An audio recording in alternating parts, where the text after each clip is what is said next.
What's up mga idol? Welcome to the Singing Show TV. Simula na ng fight para sa pangarap. Teens na boses ang puhunan, ready na ang coaches para dyan. Mula sa nakaraang 9 seasons pinasikat ang mga pangarap ng magagaling na young artist na ating hinahangaan. Bago natin panoorin mga idol ang highlights, huwag niyong kalimutan pindutin ang subscribe button para updated kayo sa mga latest video. Kalin 15 years old tubong Las Piñas City, bata pa lang ay nahilig na sa theater at orchestra.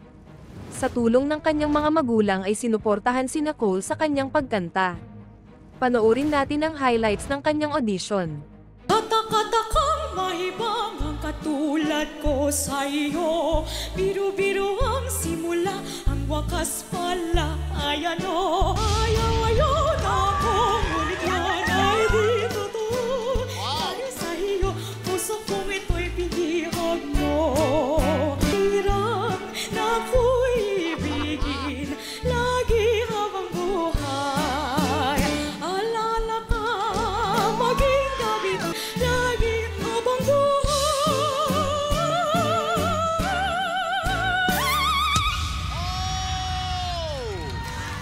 Ang napili niyang coach, Martim. For 17 years old tubong Quezon City, nagsimula siya ng busking 2 years ago at napupunta ang kanyang kinikita sa mga cancer patients.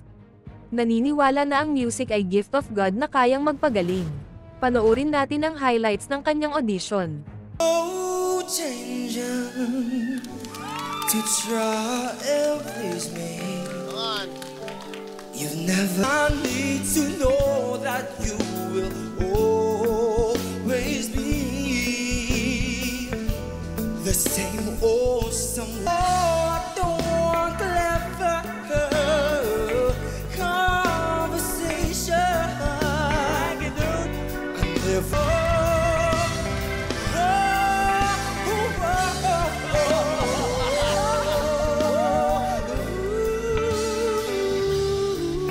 Ang napili niyang coach, Martim. Alain 17 years old tubong Tarlac. Bukod sa pagkanta ay nahilig si Alain sa cosplaying, hanggang naging hobby niya ang paghahanap ng costume at wigs. Panoorin natin ang highlights ng kanyang audition.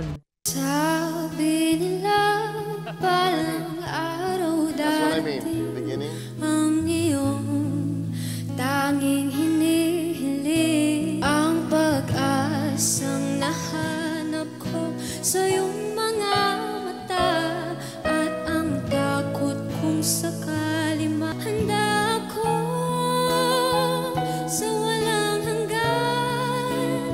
Di ba asahin ikaw at ako?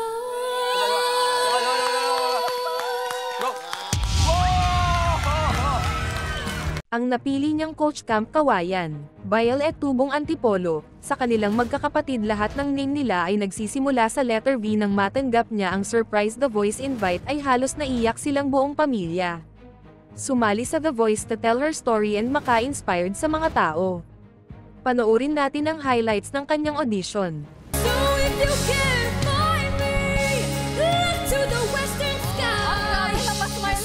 Slow me lately, everyone. I am defying gravity. I'm flying high, defying gravity. Your voice is ever gonna bring me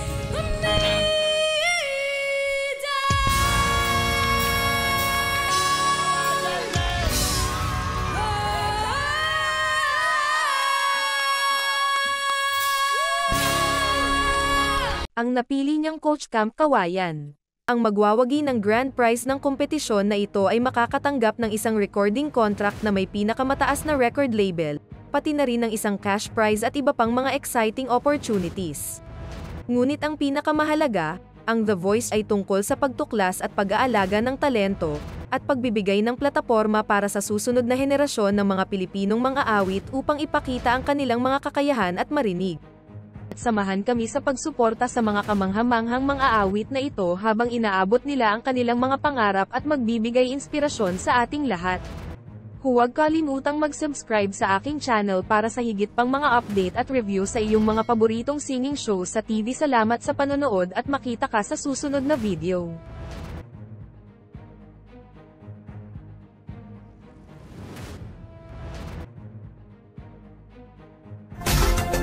Salamat sa inyong panonood! Isang like naman dyan! At mag-comment na rin! At huwag niyong kalimutang mag-subscribe, mga idol!